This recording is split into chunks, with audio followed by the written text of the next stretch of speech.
So thanks a lot. So in the end, I chose to broaden a bit more the presentation and not focus on ALMA-IMF results, because I think it would be more interesting to have some information about the star formation activity that we observe in our own galaxy and how it's feasible to extrapolate it to the nearby galaxies. So in the end, I chose among the different studies that I've done, those are focused on the W43 region, which is kind of atypical in our Milky Way and could be seen as a proxy of starburst galaxies. And I'm going to drive you from the very large scale to the very small scale in this region. And I'm afraid I won't be able to go to the disk scale, but at least I will go to the core scale, I hope. So everything has been built on the basis of 3 large programs. And in fact, I should probably first show a bit of the people I'm really indebted to. And this is a really small list compared to the people who worked on this program, because they've done most of the work. And I'm really happy to have been able to work with them. So now, to start a bit with that, I would say that everybody has his pet source. Every astronomer has his pet source. And for me, I've been working in the Google cloud first and then moved to more some star-forming clouds which are forming ALMA stars, and then even more to regions which are more typical in the galaxy, which are paving basically the galactic arms, the closest galactic arms that we have in front of us, and which are, in fact, massive enough to be studied by our current interferometers. So these are the Google clouds which are here, then the Hobbies clouds which were observed researcher, and then this ALMA-IMF survey. And W43 is actually here at this place, now well located at the tip of the galactic bar. But I'm going to explain you how we end up with this definition of the region. So I will first explain you how we identified this region, then how we discovered that it was really a highly dynamical region, and how the star formation activity was kind of strange in this region, or very intense. And in the end, what are the effects on, for example, the origin of the IMF? So it was first studied using different traces. Actually, when you use CO, you have an accumulation of gas at a place which was called in the past the molecular region, and which in fact could be line of sight, chance alignment of low density gas. But in fact, when you use some high density traces like these ones, starting from 13 CO, which is here, and then the 80 micron and even more the 3mm regime, you end up having traces of very dense structures, high density here, and dense structures which are really heating the gas, and it could be only high star formation activity, let's say. So as you can see, that's the galactic plane, and between 20 to 60, that's really the most impressive region. And by looking deep into it, we kind of see that it could be something else than just chance alignment. And just to explain you how it was overlooked for long, when you have a look at the PV diagram, so velocity and longitude here, you have here this place where you have huge variation of velocities, something like spreading like 60 kilometers per second. And people were not thinking that it could be something more than just the geometry of the galactic arm coming to the tangent point, and that it was something which was not really interesting in the end. But when you have a look at that much denser tracer and really try to trace one component to another, and in fact this region is composed of one very massive region and another one which is a secondary massive, you end up having a possibility to connect them in PVV, and they are not so far apart, both on the line of sight and in phase. It's 100 parsec structures that we call the molecular cloud complex W43. And if you do that, you account for a very, very large mass. So it's really something which is extreme. Then, by having this idea of a place which was specific in our galaxy, and in order to have the possibility to accumulate some gas, and to have the possibility to make it increase in density and form very efficiently some stars, we end up proposing that it was located at 6 kiloparsec. That was based on the models of the galaxy at the time. And we were really happy to see that a few years later, that in fact it was well measured at the position of 5.5 kiloparsec. And the models of the galaxy is now much better defined. And indeed, you have a connection here to the place where W43 should be. So that's a very specific place. Just to tell the truth, we've looked at the other place here, even if it's further away from us. And it happens that we don't have any gas accumulation like this one. And in other galaxies, you will have sometimes some infrared emission, which is pretty strong here and not in the edge or the two position. So this happens that it's not regular, but you have some accumulation of gas. And then at some point, you trigger star formation. And at some point, you dissolve the cloud and you have a cycle like this in these spiral galaxies. So we think that this complex has been formed by accumulation of gas flowing through the arm, and maybe something we could call cloud-cloud collision. And this has been observed in 13 CO on scale of a few hundred parsec, and on H1 on even larger, 1,000 parsec. And in fact, we see indeed that we have two flows of gas that are accumulating here. And when you have some models, and this one is an old one, I'm pretty sure now you have much better ones, but it was one of the first showing that you could have some clouds which were merging, accumulating at some place and forming something much larger. And since it was a very the tip of the bar is a place where you have different velocities coming to the same place, you're going to have some accumulation, some stagnation point, let's say, and the ability to really get stronger and stronger density places there that could form the most massive stars and the most massive clusters. This is a presentation of this region at very large scale. So here you have a complex which is 100 parsec size, another which is 300 parsec size. It's associated with some H1 streamers in velocities. And in fact, if you look into this kind of scenarios, you're going to have some accumulation of H1, which are forming stars here. And in fact, we find some very, very efficient clusters, which are these red supergiant clusters, which are in the not the leading, the other direction, and which are swallowed in a way by the galaxies when they formed. So these plates seem to have formed several events of star formation, very active, and we are lucky enough to be at the good time to see it now.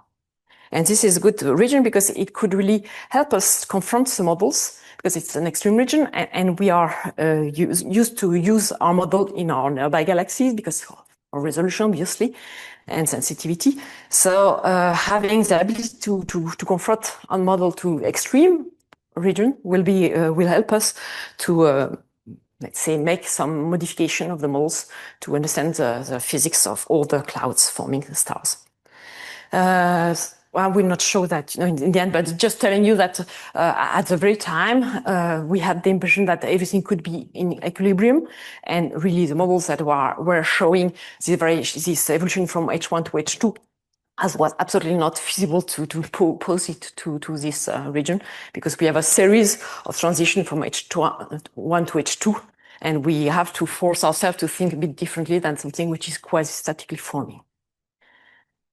So let's move on the next stage, which is try to see. I'm going to show you how this region helped us to confront the universality models of the star formation rate that we have in mind.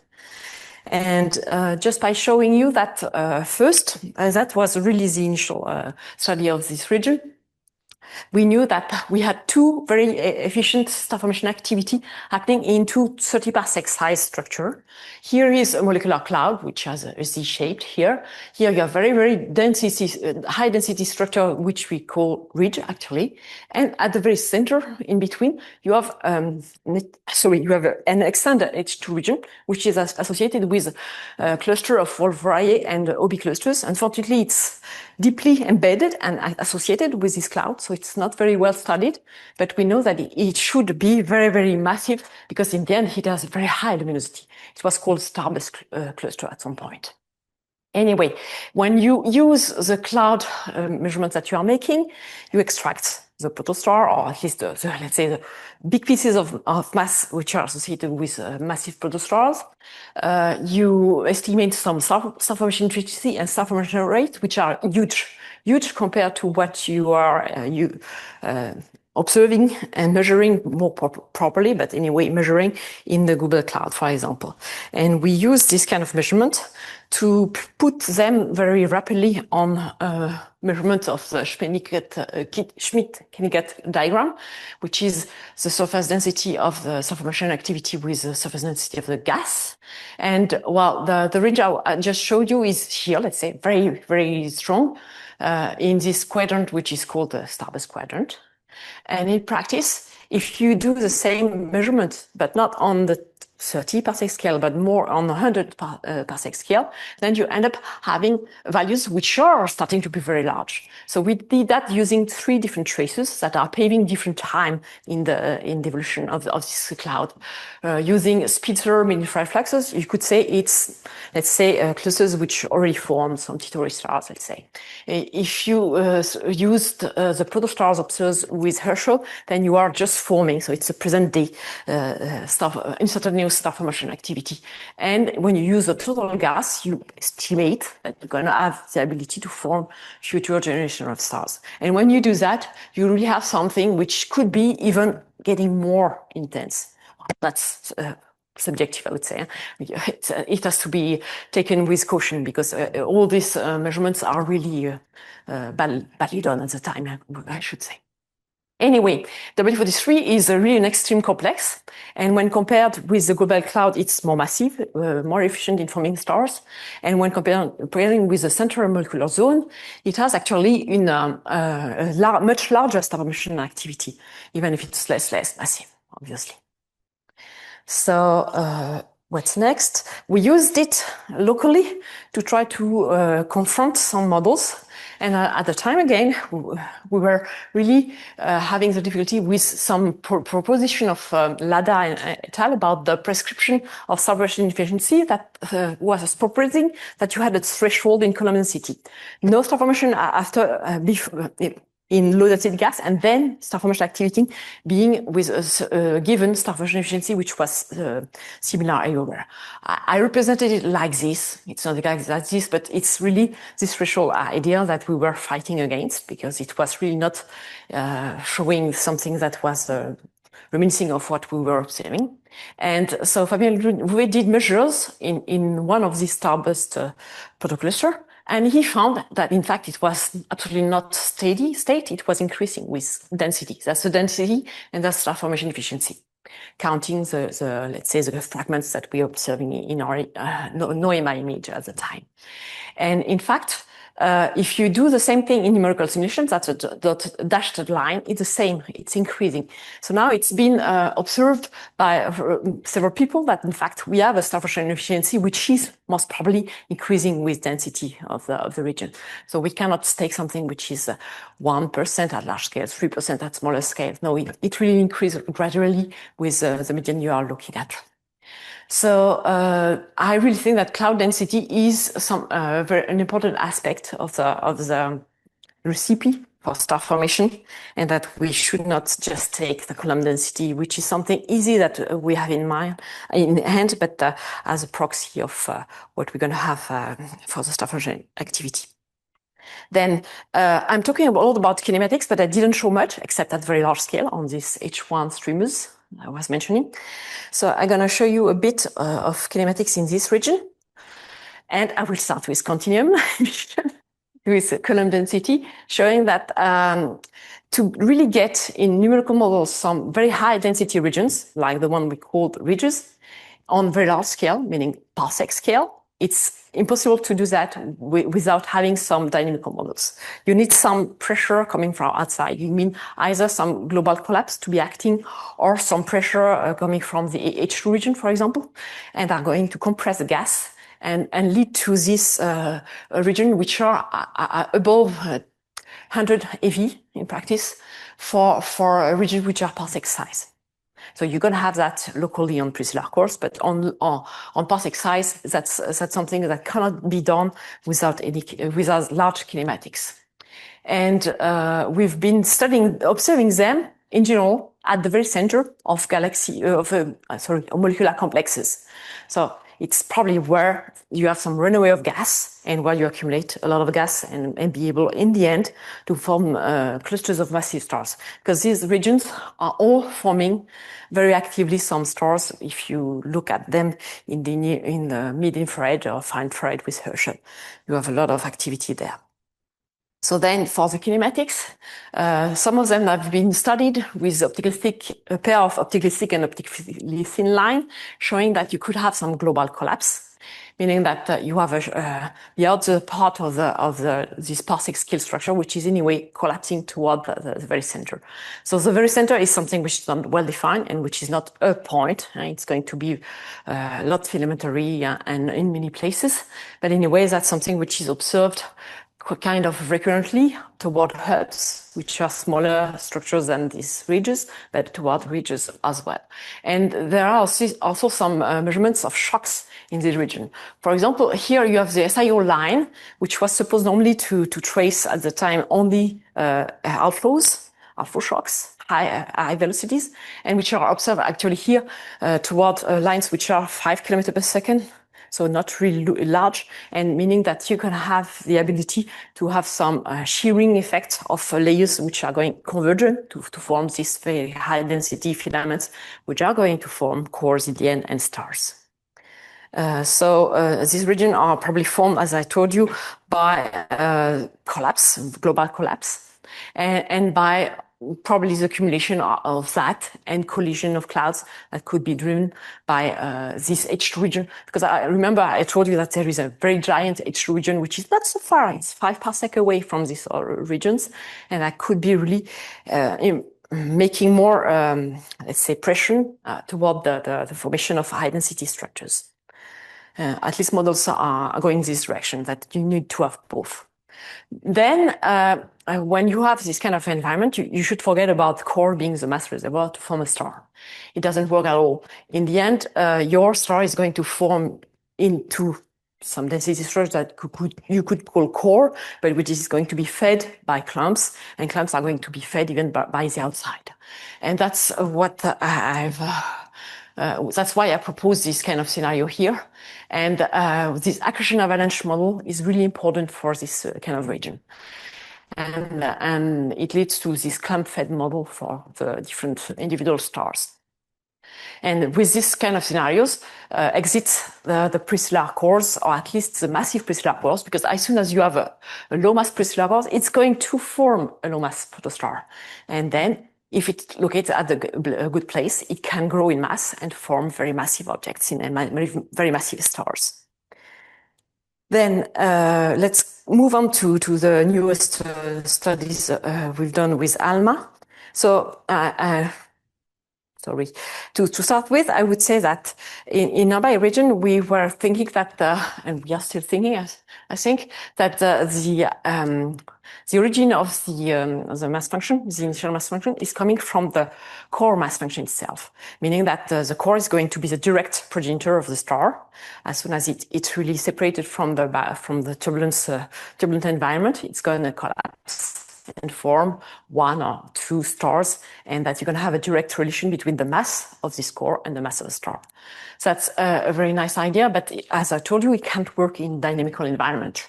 And this direct core mass function to IMF relation is to be seen differently. The core mass function is going to be the first stage presenting you some the status at a certain scale, and then you're going to have to follow at lower scale fragments which are below, till the disk scale, most probably, and you can have also to see the flow of gas and flow of matter that are going to be helping the mass grow in mass and form in the end the mass of the star.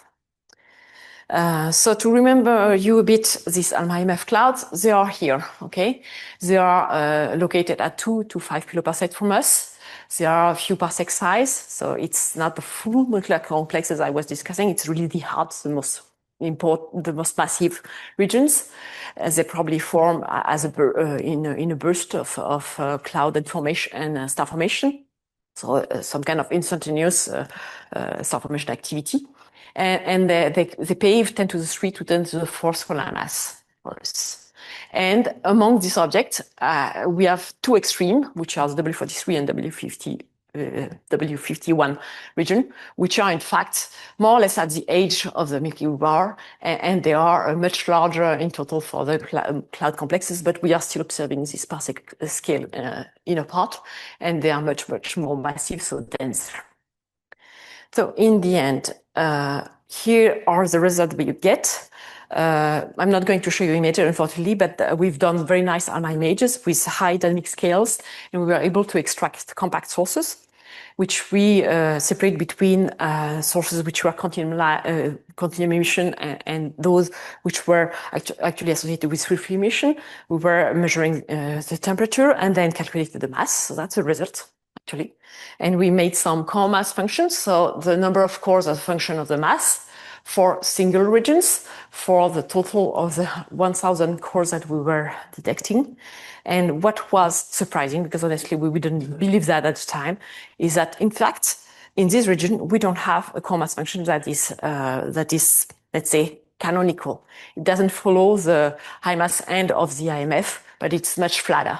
So it means that we are forming more cores which are very massive than cores that are intermediate, and we are forming more intermediate than the cores that are going to be low mass. And to have this kind of burst of activity, we probably need some inflow of gas, which is this avalanche of gas, which is a very efficient. Now we've tried to understand why in some region, because it's not exactly as simple as that. If you separate your ALMA image into subregions, you're going to have variation of the core mass function. And we've tried to understand why. And in fact, we found that there was a relation between the distribution of the gas seen by the PDF and the distribution of the cores themselves. So just to remind a bit, the PDF is representing actually the number of pixels at a certain column density, to be simple. And you have the very central inner part that is defining the turbulence, or could be also defining your incapacity to really map the full extent of the cloud. But anyway, at some point you have a slope which is presenting the gravity which is starting to act. And when you have some very extreme region like the one we have here, you have some flattening of this slope. So in fact, it's not a single slope; it's getting flatter and flatter. And this is related directly to the distribution of the gas. And in fact, you can have, when you are doing some transverse profile of this region, which are having more intense, more numerous pixels at high column density, you tend to have them to be kind of steeper than the canonical harmonious to distribution of gas. So now if I come back to this kind of presentation, I've showed you that we have a tail which is much flatter when we are in this burst regime. And actually, sorry, it's here, it's flatter. It relates to a flatter tail in the PDF regime as well. So when we have our ALMA image, we have subregions which are like this, which are kind of pre-burst or looks like what we could have in the Good Belt cloud. And we have a CMF which is typical, canonical, and we have a tail which is gravity driven, but not more than that.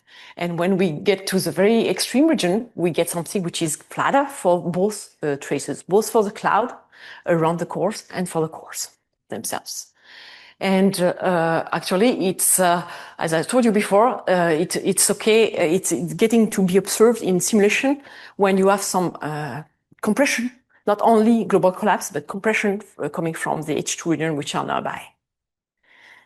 So it's not so, life is not so simple. All right, let's say evolution could change also the picture. When you have we've been observing some regions which were young, when we are observing those which are more evolved, where you have an action of the H2 region which is really important and which is basically dispersing the cloud. you end up to have something which is more canonical. So what's happening is that all the massive stars already formed, they are not yet core, they are not remaining as core, but they are stars, and we don't count them obviously in this CMF here. And in that case, we have a full picture where we start from something which is salpeter-like, get top heavy, and then salpeter-like at the end. So that was the final result from ALMA-IMF. I could say that we are trying now to observe at below this 2000 AU scale to define exactly how this cascade of fragmentation and cascade of mass is continuing. And it seems that it's different from one part of the cloud to another. I'm finished, so I'm done. Thank you.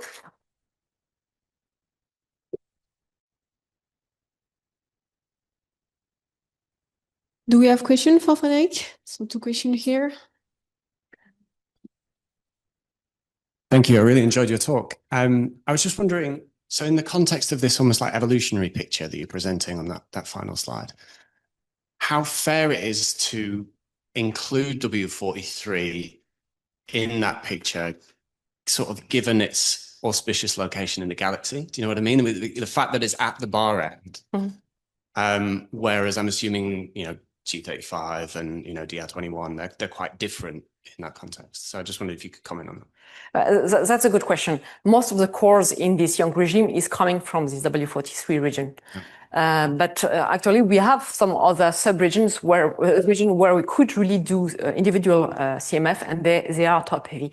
And when you look at what is done, for example, in other less extreme regions observed by ALMA-Gal or by hashes, they tend to see that as soon as you have some kind of young but bursting region, you tend to have this, let's say, these more numerous massive cores than you could expect with a canonical IMF.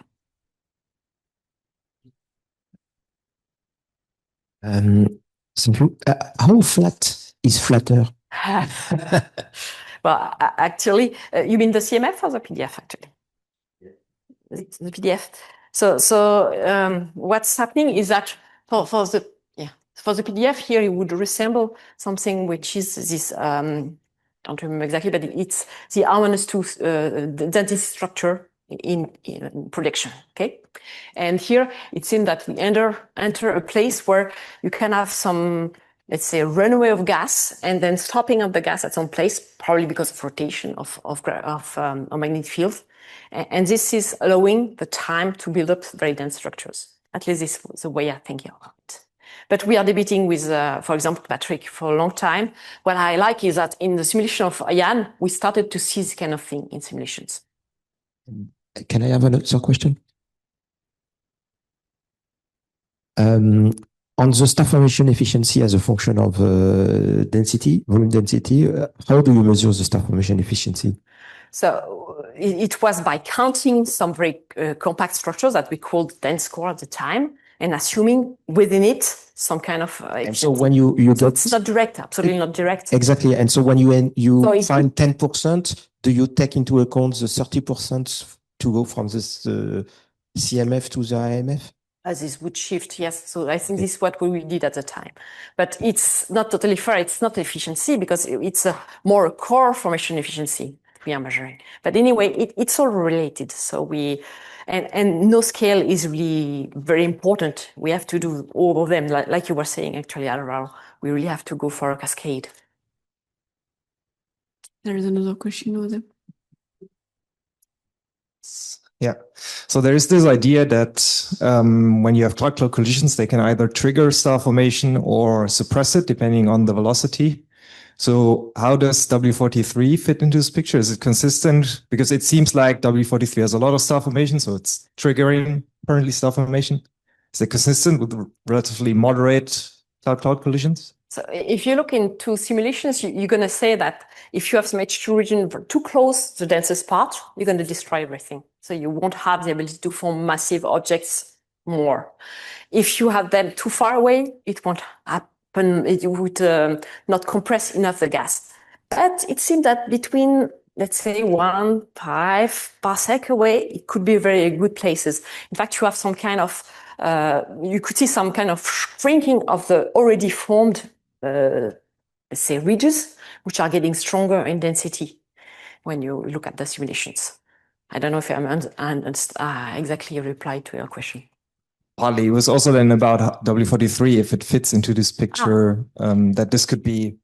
Well, I'm pretty sure that we have places where we are constructive because of some kind of runaway flow of gas in some places of the bar, and some places where it's destructive. The central molecular zone, for example, it's too strong. The shearing are too strong. So yeah, it probably depends on the time. That's probably the reason why it's not observed in all places in the other bar side of the galaxy, for example. So we need specific time and specific environment. Okay.